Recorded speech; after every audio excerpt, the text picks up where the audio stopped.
Hello, I'm Askar Sharliyev and you're watching the news from Kazakhstan.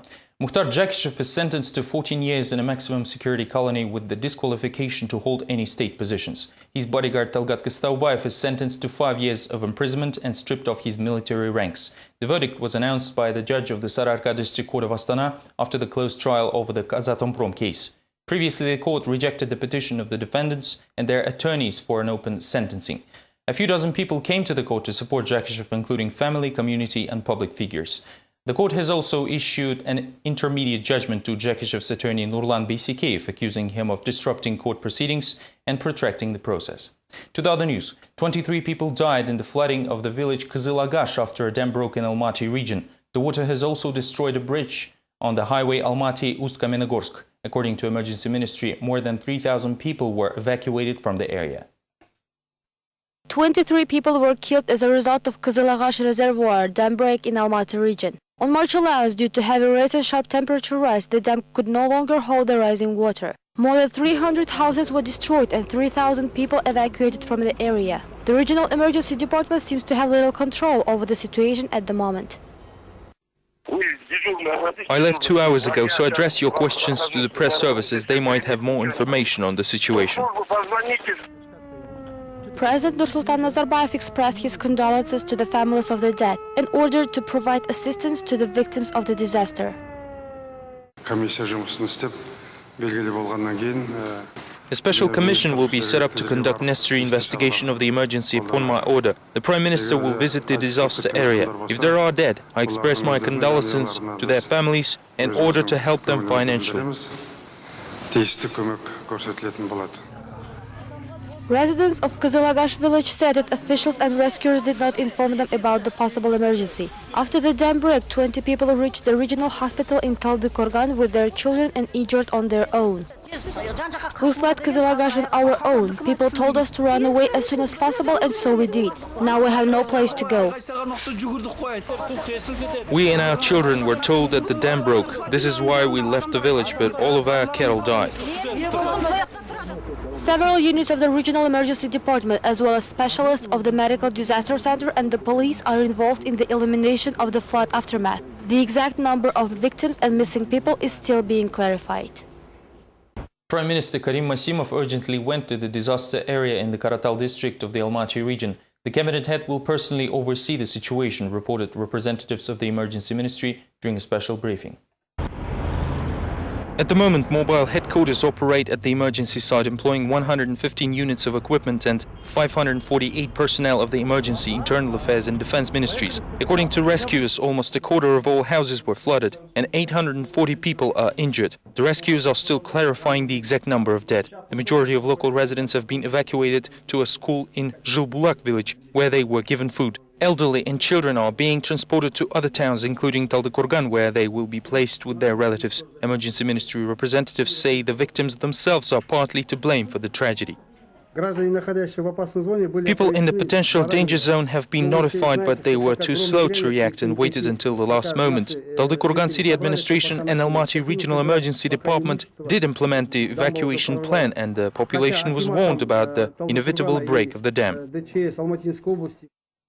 At least 8 people were killed in a helicopter crash in East Kazakhstan.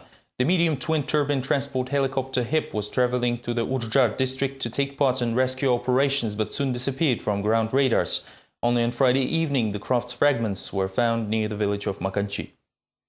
The missing helicopter Mi-817 belonging to the Emergency Ministry is found in East Kazakhstan region. On March 11th, the aircraft failed to make a contact with the ground control. On the same day, rescuers, frontier unit and local village residents joined the search of the missing helicopter, which had rescuers, doctors and heads of 2 districts on the board. The frontier unit found the helicopter's fragments the next day, and the emergency department called an urgent briefing. According to the preliminary investigation, the helicopter exploded in the air. Presumably, all 8 people on board died, but the rescuers say that there might be more victims. According to the information of the emergency department, a 70-year-old boy was also on board as he needed urgent hospitalization, suffering from an acute appendicitis attack. Ориентировочно, наверное, все-таки произошел The explosion happened in the air. The fragments of the helicopter were found in the radius of 800 meters. A special commission headed by the transportation minister will be set up to investigate the incident. The helicopter crashed while conducting rescue and recovery operations. Recently, weather conditions worsened in East Kazakhstan as the snowstorm and strong winds caused zero visibility. The villages are cut from each other, so the only way to reach them is by air. The helicopter with doctors on board was supposed to visit several villages and help their residents to reach the nearest hospitals. Experts will further investigate the reasons of the disaster while rescuers continue searching for the remains and the flight recorder. The authorities promised to provide material aid to the families of the victims. Bad weather doesn't interfere with Zhanaozen workers' continuous fight for their rights. For more than a week, thousands of people refused to return to their workplaces. Local authorities appear to maintain neutrality, at least for now, although additional police forces were still brought to the area just in case. It is clear now that the strike, recognized officially as illegal, will continue for some time. Oil workers from Zhanaozen refused to listen to the authorities' orders. The strike is continuing even after the city court found it illegal. Protesters were ordered to go back to their workplaces, but only few obeyed. Meanwhile, a special commission was set up in Zhanaozen. The official labor union is searching for ways to manage the wave of protests. The issue is not resolved yet. We are continuing the negotiations, but there are no results yet. The confrontation emerged when the company's leadership decided to increase wages and decrease bonuses. The general manager of exploration and production Kazmunaygas joint stock company claims that the protest is groundless and is trying to find someone else to blame. People say they organized the spontaneous protest on their own and it later turned into a strike. However, it is too well organized, which means there is someone orchestrating all of this, and this person should bear responsibility for that. The workers are aggrieved not only with the employer, but with the entire country's oil elite. For example, the 3-year budget of Zhanaozen equals to the budget of Almaty region. The strikers say that no investments are made into the area. The authorities claim they invest billions in our region and town, but look at it. It resembles a village because they do not invest anything here. It is likely that they put money in their own pockets. The unrest of the staff was practically growing since the previous strike in November 2009. People are trying to attract government's attention. However, the workers are afraid that the company will deduct the losses from their salaries. The US State Department drew its attention to the fact that Kazakhstan doesn't always take into account the rights of its citizens. This conclusion comes from the recently published annual report on human rights situation around the world. A separate major chapter dedicated to Kazakhstan mentions corruption, tortures, politically motivated courts, pressure on mass media, limitation of religious activities and other violations. In the general preamble, Kazakhstan is described as a country employing the parliamentarian system with the dominating ruling party, Nuratan. The constitution concentrates power in the hands of the head of state, allowing him control regional and local authorities and significantly influence the legislative and legal branches of power. There are indeed many drawbacks, but the authorities decided to address only one of them so far. In the spirit of Eastern rulers, President Nursultan Nazarbayev forbade Kazakh officials to be overzealous in celebrating his 70th anniversary.